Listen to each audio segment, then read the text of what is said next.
don't know about you guys, but growing up, I loved card games. Pokemon, Yu-Gi-Oh, Digimon, you name it, I played it. Not Magic though, I never got into Magic. Anyways, over the years, as you collect and play with them, trade them with friends and classmates, you start to build a nice collection, and sometimes people tend to take better care of their cards than others. Some just let them be, while others put them in binders, so they're less likely to get damaged. The real nice cards sometimes came in these thick plastic containers with screws and the whole shebang, so nothing would happen to it. And if you're able to find some of those old cards, and they're in good condition, well, you may be sitting on tens of thousands of bucks. That was the case for 34-year-old Nigel Brooks, who just learned his collection from '99 is worth close to $50,000.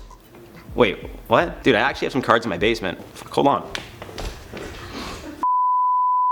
What's happening, guys? Welcome to InformOverload. I'm your host today, Jared Bronstein, and today's story is insane, but truth be told, I think we all know people get nostalgic, which is why old game consoles now cost so much. Well, also because they're not in production anymore, but the same can be said with a lot of these rare Pokemon cards, and I'm not sure why someone would pay $50,000 for trading cards, but I pay for 4 different streaming services and barely watch any of them, so who am I to chirp? As always, stick around to the very end of this one for some comment replies, but for now, let's get right into it. So the story here goes back to 1999 when 34-year-old Brooks was just 13 years old. His younger brother Jeremy, who was 7 at the time, was really into Pokemon, but it seems the neighborhood kids were taking advantage of that. Being a young kid, Jeremy didn't know much about business and economics or value in cards, so inevitably the older kids tricked him into trading his more valuable cards for very basic, common cards. When Jeremy realized he'd been conned, his older brother Nigel decided to stick up for the little guy. He explained, I quote, "I knew straight away that what these kids had done is told Jeremy their cards were better and traded them with him for his cards, which were really rare. My brother was really sad about it, and when our mom found out, being the big brother, she wanted me to sort it out. I found the kids and got my brother's cards back. So as a present, my mom brought me this rare collection direct from the Pokemon creators in the US for about £300. After getting Jeremy his rare cards back, their mother wanted to reward Nigel, and it was his birthday, so it just worked out that she decided to buy him a full set of Pokemon cards worth about £300 at the time. Here's the thing, Nigel didn't care about Pokemon at all. He said, I quote, "I was disappointed at the time because the collection was one of my birthday presents, so to me, it was a waste of a present. Although Nigel wasn't into Pokemon as a kid, he figured they could be worth something someday and held on to them. For whatever reason, his kids got into trading cards, and one of them offered him £6 for the set. Out of curiosity, he decided to check what the potential value could be, and was shocked to find out he was sitting on over $40,000 US, or about £35,000. The collection is 103 cards total, and as Nigel explained, I quote, "They are all in pristine condition, and were bought direct from creators Wizards of the Coast in the US, and are all first edition. The cards are expected to be on the auction starting July 27th, and auctioneer Richard Winterton, who will be the guy in charge of the auction, and will likely be the guy talking like, you know, like 1,500 over here, 200 over there, I'm gonna get over there,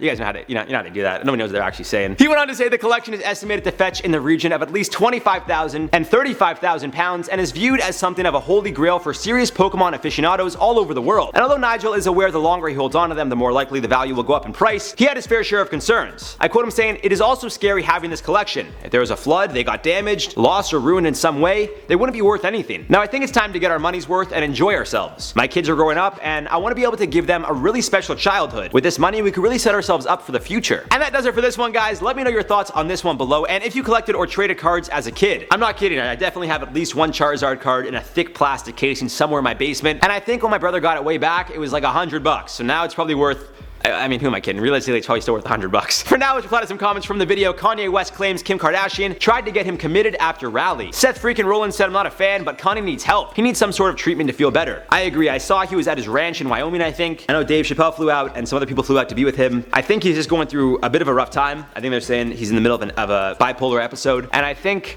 this whole thing of us, like, not even us, I'm not gonna include myself, I'm gonna just say the internet in general, because I haven't been doing it, just like clowning him and making fun of him, and like I always say, guys, like, just keep that same energy. Like, mental health is mental health, so why is it that for certain people we say it's a serious issue, but then for other people we just make fun of him and say he's crazy? Like, you guys gotta check yourselves. Director G said he needs to go home, take a few breaths, meditate, do whatever he needs to find his head, because right now it ain't here. If he ain't gonna take any sort of medication, he better find an alternative that works. I completely agree. He has to work on himself, and apparently, you know, his friends and family have tried to get him help. It's hard to help someone when they want to help themselves, but sometimes it's tough love, and sometimes they don't even know what they want or what they need to help themselves. So sometimes, unfortunately, things like this have to happen because they are not in, I guess, the right place to make decisions that they normally would on their own. is what I'll say. Elise Moscoso said, yeah, he's clearly not okay. He hasn't been the same since he lost his mom. I think there's a lot he has to work through. He's a talented artist, but he needs to stay in his lane and get better. I think, yeah, ever since he did lose his mom, I think that was really, really hard on him. And again, for all we know, guys, maybe that took a toll on him and he never got the help he needed. And, you know, it's just led to where he's at now. And he's never really come to terms with the fact that he needed to work on himself. And, you know, it's a slippery slope, and maybe it led to the place he's at now. You know, we only know what we know based on what we see. We don't know what goes on behind the scenes. We don't know what medication he's on, who he's working with, his past history. Like, you only know what you know. So, you know, the internet, just to see things and take it for what it is just, it's kind of ignorant. But I mean, that's, you know, that's our society, right? Anyways, guys, that's it for this one. I've been your host, Jared Bronstein, and we'll see you guys in the next one. They were all in. They were. I wish I was joking too.